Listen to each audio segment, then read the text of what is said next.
एक घर में आग लग गई। एक चिड़िया भी देख रही थी, एक बंदर भी देख रहा था।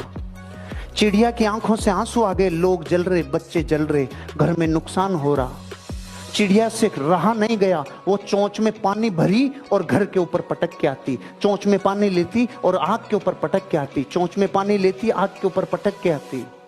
बंदर हंस रहा था, ये आग बुझाएगी, ये आग बुझाएगी। चिड़िया ने रूहा से गले से बोला, मैं आग बुझा पाऊंगी कि नहीं बुझा पाऊंगी कल मुझे नहीं पता, लेकिन मुझे इतना पता है जब जब दुनिया में इस आग का जिक्र होगा, मेरा नाम बुझाने वाले में और तेरा नाम दांत निकालने वाले में आएगा।